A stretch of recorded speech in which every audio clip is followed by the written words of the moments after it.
to Caitlin Clark fans and the nuclear backlash that A'ja Wilson is getting right now over the the reveal of her Nike. This week, A'ja Wilson had a harsh reality check, and I can assure you that it will reverberate throughout her career.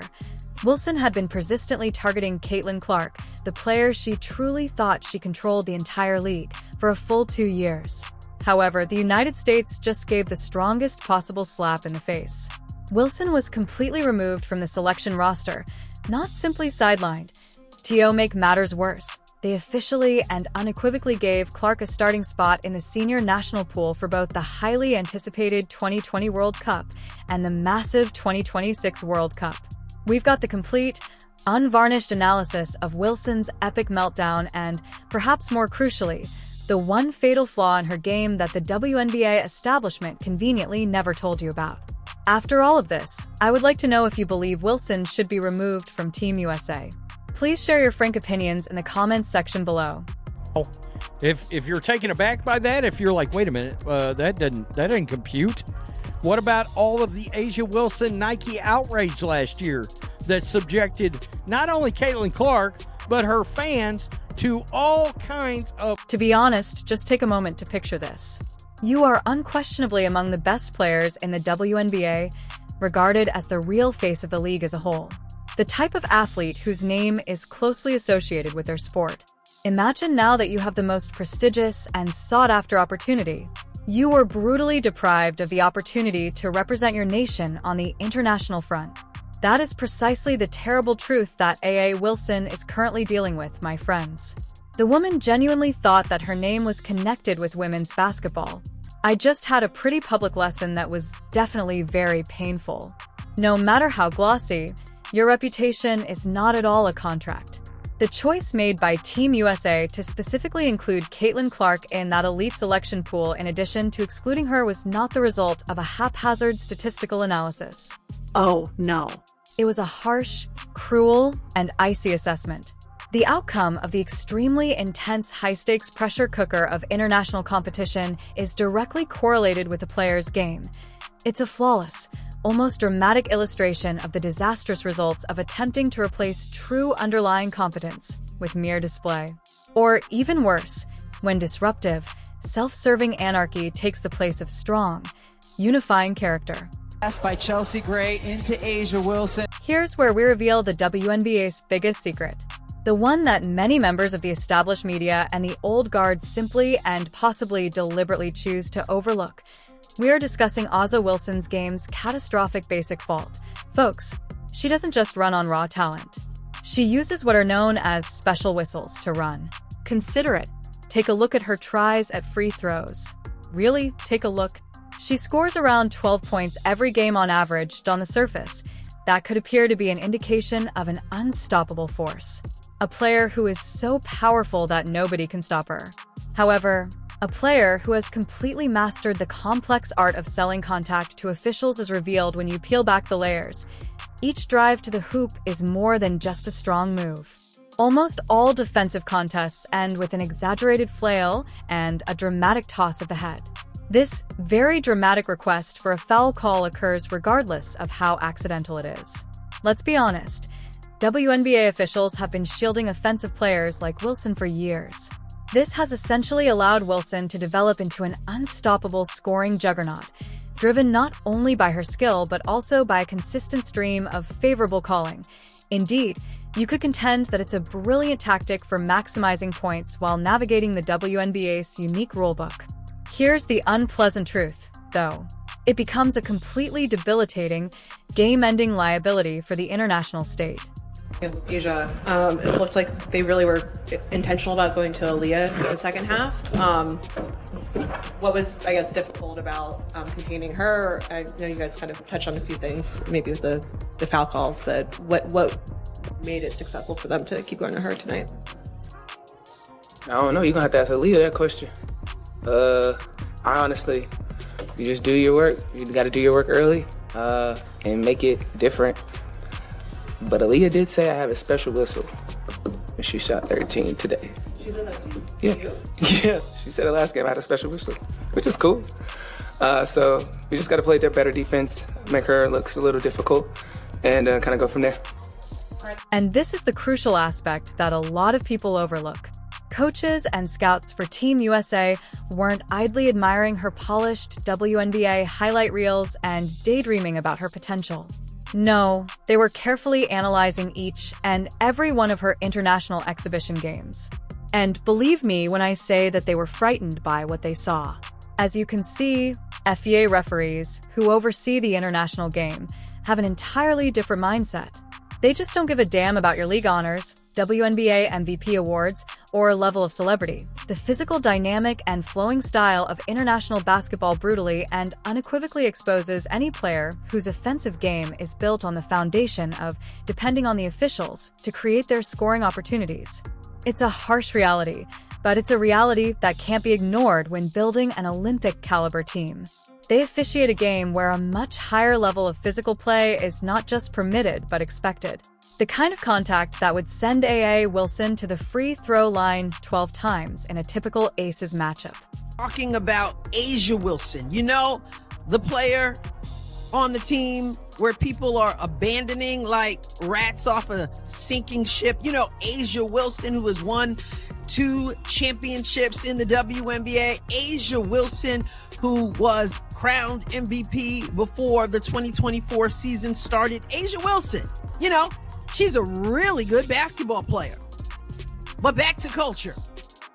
I wouldn't want Asia Wilson on my team, or maybe I should turn it around. Since she's Asia Wilson, I wouldn't want to be on Asia. And this, my friends, is where we get to the most striking and unmistakable comparison with Caitlin Clark because, to be honest, Clark plays basketball on an entirely different level.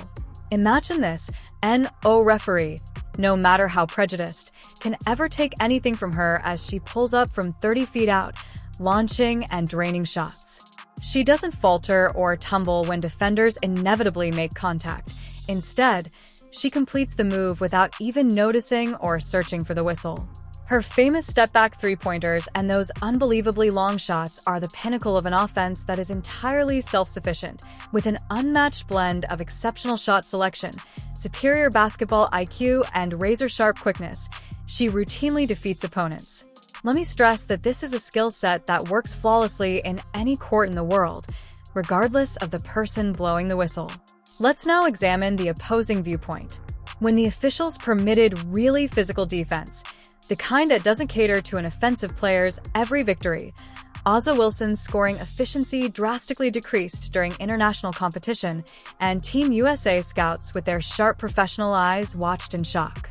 Because the particular marginal calls she had become accustomed to relying on vanished into thin air, her output fell precipitously, practically off a cliff. In the meantime, Clark's stats remained steadfast and steady. And why is that? Because rather than making minor contact in an attempt to generate a foul, her style is carefully designed to create true separation with a lightning-fast release point and an incredible shooting range. This is not a small difference. When you see it side by side, it's glaringly evident. In the ensuing free throws, Wilson makes contact, freezes, waits, and practically prays for the whistle. Conversely, Clark anticipates the contact, modifies her body in midair, and then scores through a Wilson's drug. It's ideal. Absolutely. Specifically designed for the WNBA's tightly regulated, offensive-friendly environment. However, Clark's approach is ideal for any situation because it is based on basic, unassailable competence rather than deftly manipulating a particular set of rules. A completely different type of player is required for international basketball. It requires complete flexibility. FIA games are far more physical, have less interruptions, and officials typically let both sides play for longer periods of time. This implies that because Wilson's entire scoring rhythm depends on frequent disruptions and favorable decisions that just never happen, her foul-baiting strategies, which are so successful domestically, turn into real liabilities. Coaches of Team USA must have players with the mental and physical flexibility to modify their strategy in response to the widely disparate refereeing styles they will confront in other nations. Wilson is a huge, needless risk for the Olympics due to her unshakable reliance on certain WNBA officiating. However, Clark's independent, genuinely unstoppable scoring prowess makes her an indispensable weapon in any basketball setting. The decision wasn't only obvious for the coaches. It was a no-brainer. To be successful, one player needed a very particular set of favorable circumstances. The second athlete uses her undiluted basketball skills to make her own success. In light of all of that, how did the former league star respond when she was told unequivocally that her country's squad no longer needed her? You see, Wilson truly thought that December would be just another month of effortlessly gathering prizes and basking in warm adulation. Rather, she received a piece of information that completely destroyed her sense of entitlement. Wilson's name was noticeably missing from Team USA's preliminary selection pool for the impending evaluation camps. Her first response, according to people very close to the AC's organization, was nothing short of an enormous emotional meltdown that allegedly lasted for several excruciating days. The player who had spent the previous 2 years believing she was untouchable found out she had been decisively replaced by the very person she had devoted that same time to relentlessly trying to undermine and tear down. On the other hand, Wilson was completely left out of the senior national team pool, while Clark received her formal invitation. The irony, when you really think about it, is absolutely delicious, especially when you remember that Wilson spent countless petty hours on social media publicly questioning Clark's very right to exist, let alone shine in the national spotlight. Naturally, Wilson began phoning Team USA, demanding an explanation for this perceived betrayal, and an attempt to understand how such an unimaginable affront could have happened. She reportedly went through several contacts inside USA Basketball in an attempt to arrange last-minute emergency meetings with coaching staff members who, to be honest, had already moved on and were fully devoted to analyzing the players who really made the cut. Her reps were racing around like headless chickens. In the meantime, Clark was inundated with sincere, heartfelt congratulations from coaches, teammates, and throngs of supporters, all of whom were applauding her well-earned opportunity to represent her nation. In sharp contrast, she just expressed her gratitude and a tangible desire to learn from the veteran in her reaction, which was one of usual, unflashy grace and profound humility. The disparity in their responses is a comprehensive, unplanned documentary on their basic, innate character differences. Clark posted a straightforward, respectful thank you note, totally devoid of any demands or cheap shots. However, Wilson's side almost immediately began spreading blatantly absurd tales about alleged scheduling issues and past obligations that had allegedly kept her from taking part. Let's face it, once she was so clearly and definitively cut, nobody bought her pitiful attempts to save face. The real, unavoidable repercussions of Wilson's poisonous 2-year assault to Kane's Clark became brutally apparent at this point. It turns out that the coaches of Team USA had been observing everything she did and said. Every cryptic social media post, every passive-aggressive remark, and every interview shot directed at Clark. Officials who placed a high value on teamwork and flawless professional behavior took careful note of everything. Wilson's persistent, small-minded criticism of the biggest star in the league exemplified the exact type of poisonous mindset that completely destroys locker rooms and shatters national team unity. Clark's unflinching reaction to Wilson's repeated petty abuse only strengthened her already persuasive case for inclusion. She never once responded with personal assaults. Rather, she let her unmatched performance speak for itself by concentrating on her game with laser-like accuracy. Wilson squandered valuable energy on self-serving drama, jealousy, and hostility. But Team USA's message is now as clear as a razor. Toxic behavior has real, unquestionable, and career-damaging repercussions. They opted for character over mayhem. They opted for steadfast professionalism over small-scale retaliation. Genuine team builders were preferred above destructive team destroyers. Ironically, Wilson's angry, immature outburst at her exclusion actually served to persuasively demonstrate that the coaches had not only made the correct choice, but the only one.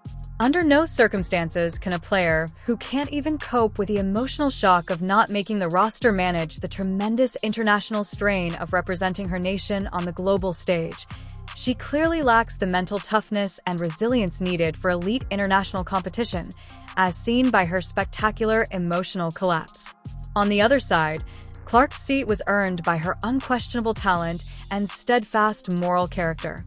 Wilson, on the other hand, tragically lost hers due to foolish, self-destructive jealousy and incredibly bad judgment. A player who couldn't even deal with criticism from fans couldn't possibly represent American basketball with the elegance, poise, and grace that such a position clearly requires. With her MVP accolades, her gaudy rings, and her self-proclaimed role as the face of women's basketball, Wilson felt completely confident and nearly unbeatable when she made the decision to launch a 2-year assault on Clark. For someone who sincerely and firmly believed that she held the spotlight by divine right, every subtly disguised tweet and every passive-aggressive statement seemed completely legitimate. Wilson and her deluded supporters firmly believed that they were valiantly defending the WNBA's integrity against the massive, unheard-of media attention Clark was garnering with ease.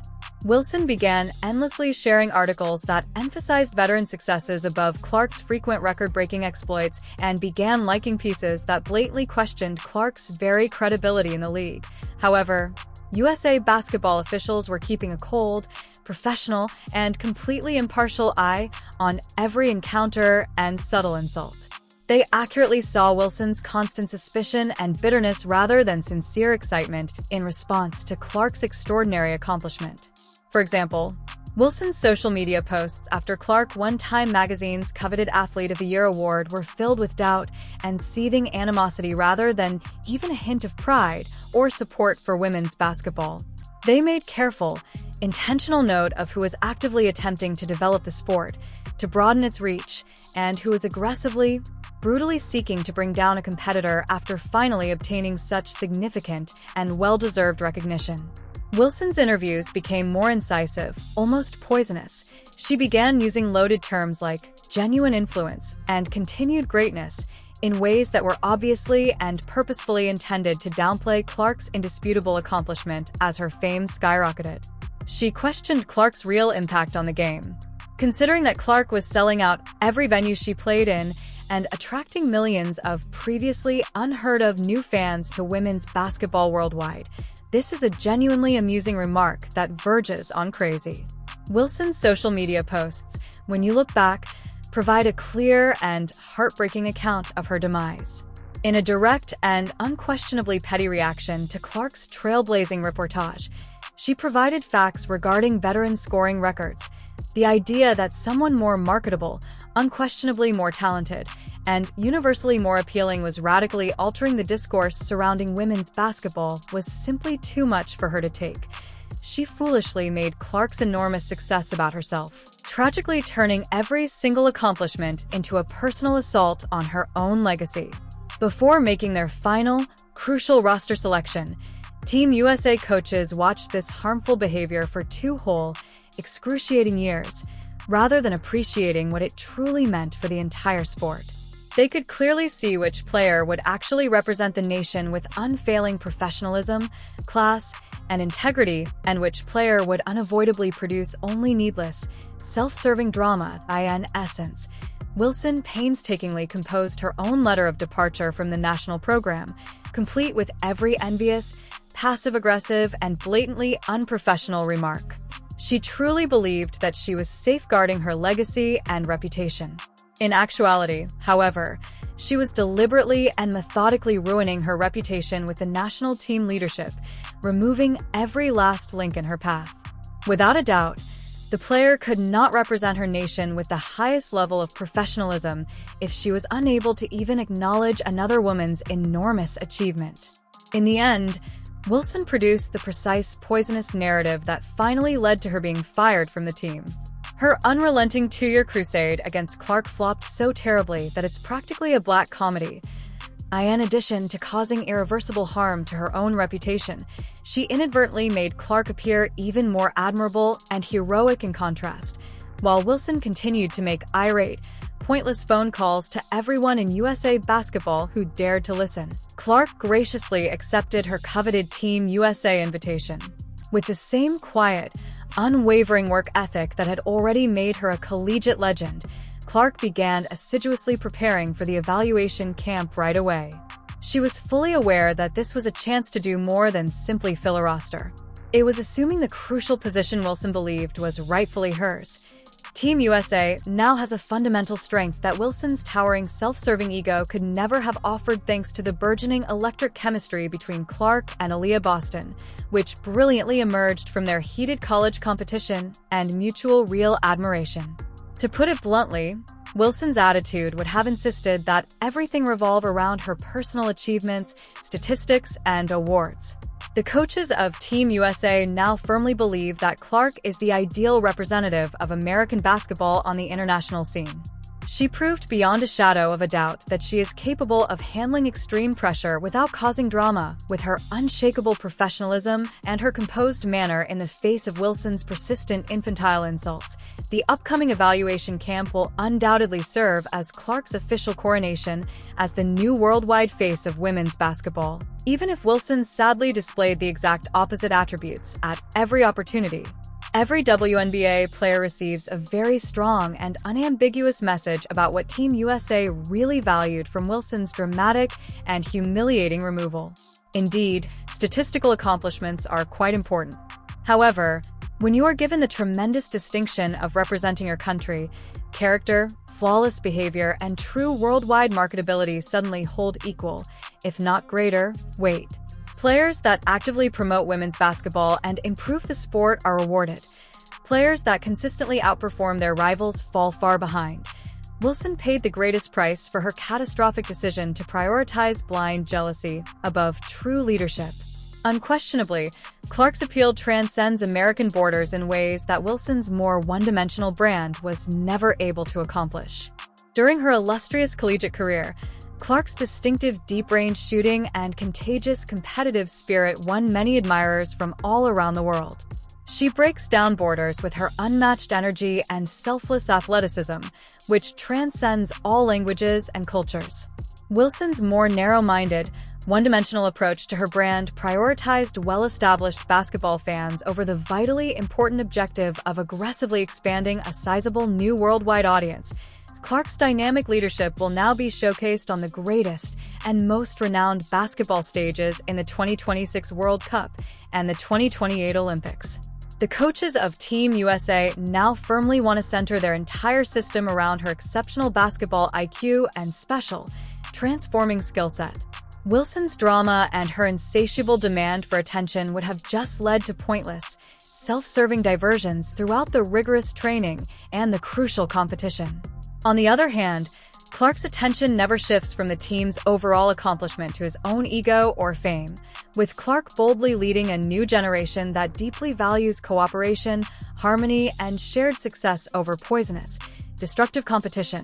The 2026 World Cup has just turned into appointment television, a must-watch event. Without using a single word, the selection pool roster's beautiful simplicity conveys the full compelling story. Wilson's angry, self-deprecating response validated all of the coach's preconceived notions about her character and her suitability to represent the nation. The last indisputable piece of proof Team USA needed to move on totally and decisively was that she was unable or unwilling to deal with the direct consequences of her own damaging behavior. Wilson, the irate former star, is left to watch, fuming from the sidelines, while Clark, the quintessential professional, quietly prepares for camp. There is little doubt that the days of the special whistle player are ended. Officially, the era of pure, unguardable foundational competence has officially dawned. Do you still believe that A.A. Wilson should be removed from Team USA? Please share your opinions in the comments section below. Additionally, to ensure that you never miss out on our in-depth coverage, make sure to press the like button, subscribe, and enable all notifications while you're here. We will definitely see you in the next video, so click the one on your screen now.